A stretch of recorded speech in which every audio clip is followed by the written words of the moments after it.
Welcome back, everybody, and today we're going to be talking about the ginormous blog post that Blizzard just put out yesterday about the defensive matrix for Overwatch 2. So they put out this post yesterday titled Defense Matrix Activated, Fortifying Gameplay Integrity and Positivity in Overwatch 2. And there's a lot of very interesting stuff that they have in here. We're going to break everything down. First off, we got basically text message protect. So you're going to have to link a phone with every account that you make. This is supposed to just, cut down on Smurf accounts or hackers. It's just an extra step of security to make sure that the game is just being played by as many just people, regular players, as we can. Then they also announced that there's going to be audio transcriptions. So basically, if you report a player for either harassment in game or throwing or anything like that, they will be able to pull the audio transcripts of the voice chat, and they will be able to review that, turn it into a text and read through it and figure out if the person is worth banning or suspending or whatever they want to do with it. They did announce that after they go through the transcript, it will be deleted. It says no longer than 30 days. And they also said that you have to report soon because they're not keeping the logs of every single match for forever. So it's cool that they'll have that proof. If someone obviously is I don't know, for instance, they're just using a bunch of slurs, they wouldn't be able to catch that beforehand, but now if someone's doing that, you can just report them. They'll look at it and be like, oh yeah, he shouldn't say these things, be gone.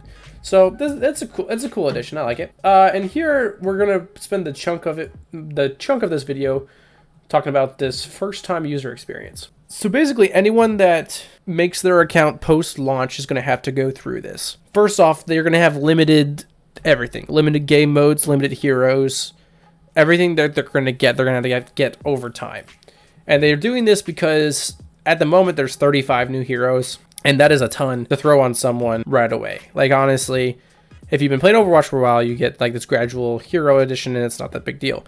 But if you're a new player that comes in with 35 different heroes, it can be overwhelming. So there's two main phases that they said. The first phase is that you'll unlock all the different game modes and in-game chat. They didn't put exactly a timetable on how long that would take.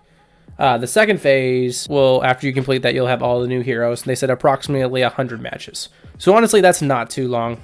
You could do that if you're playing hard for just you can get that done in a couple weeks. It shouldn't take that long. They did mention that restrictions will be lifted while you're in a group. So if you're in a group with friends and you want to play quick play, you'll be able to have access to everyone.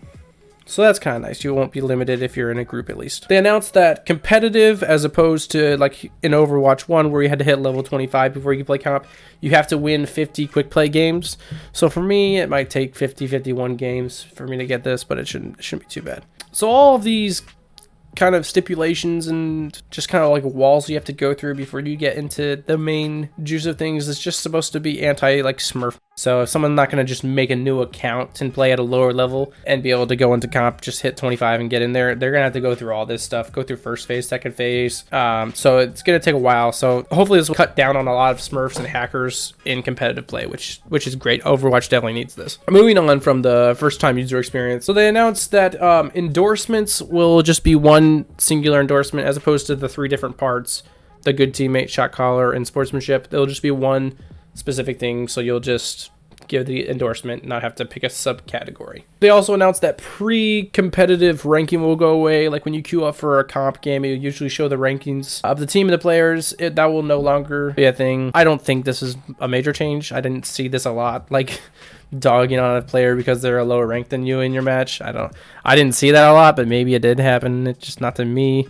So this is I don't really care about this, but it's fine, I guess. They're also getting rid of general chat. Again, this is kind of okay, who cares? It didn't really do anything. It didn't really make anything worse. It's just there. So they're getting rid of that.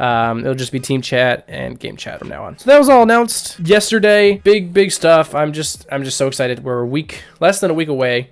We're a week away at the time of recording this, but we're less than a week away. Very excited. So stay tuned for more Overwatch news and updates and videos, and check out the stream for streams a few times a week. Usually playing Overwatch, sometimes something else, but hope you guys enjoyed it, and I will see you guys in the next one. Peace.